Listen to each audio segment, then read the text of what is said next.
Hello, I'm here to introduce local author Erica Burns. Hello, Erica. How are you doing today? Hi, Lisa. I'm doing really well today. Thank you. I'm very glad to be here. Well, I'm glad to have this opportunity to interview you because I'm very curious about the writing process and how you published your book. Could you please explain that process to me? Yeah, of course. The writing process that went into my book, that's such a... There's so many ways I can answer that question, but I guess I'll try to keep it simple enough.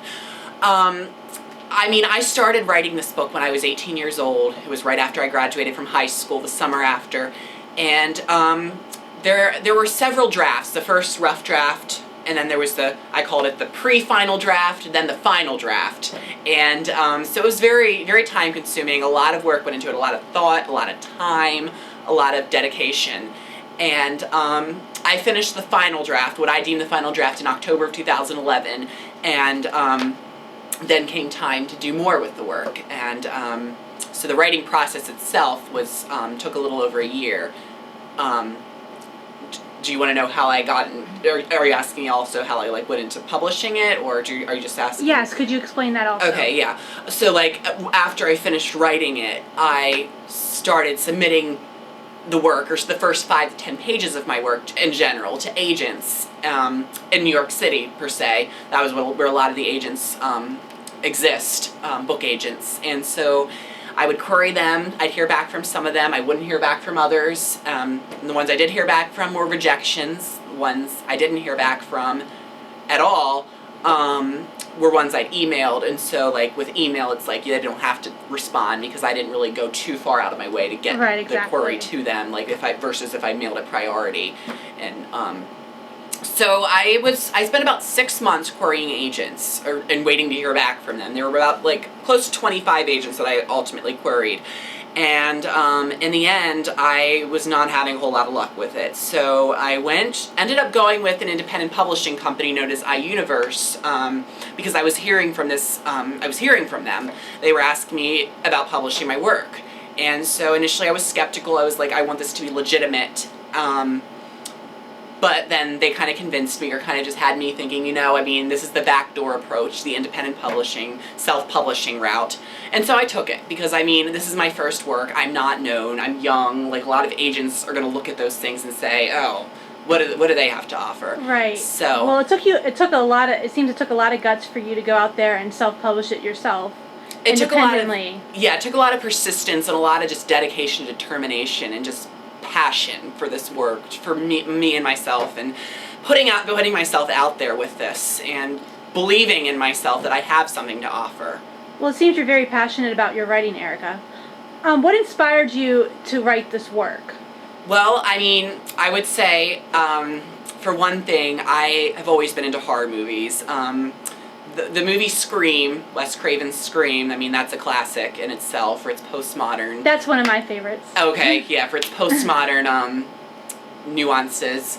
And so I consider that the movie that popped my horror cherry. And so after watching that, I was just kind of hooked on horror, and I always wanted to keep watching horror movies and learning more about them and watching them, and behind my parents' back without them knowing. I'd be down in the basement watching them on our basement television while they were upstairs or in bed or something.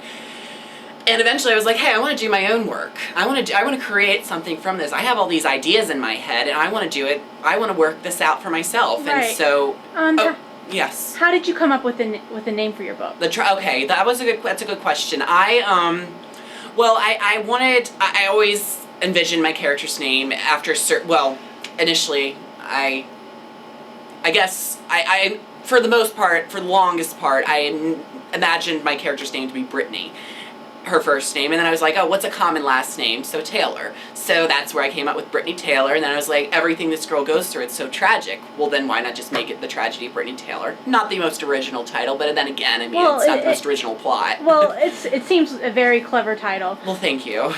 Where's your book available for readers to get if they're interested in buying it? My book is available in some libraries. My school library, St. Mary's College of Maryland, is where I attend college, and so it's in that library, or it will be after it's gone through the processes that it needs to go through. And it's also in my college bookstore, so if you go to my college, you'll find it in those places. And you can also find it in the local author collection, the Baltimore County Public Library System, because I'm from Baltimore County, outside of my college. And so, so those are some places you can find it. But if you're looking like you're from another state or another out of the country and you happen to be coming upon this video, Right.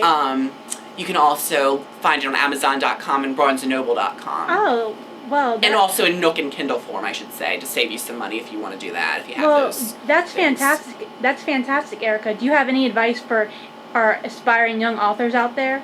Yeah, I definitely do. I think aspiring authors out there should definitely believe in themselves. I mean, it's really competitive. It's not easy. I mean, I'm not there yet, really, where I want to be at this point. I'm on the steps toward being something bigger than what I am now.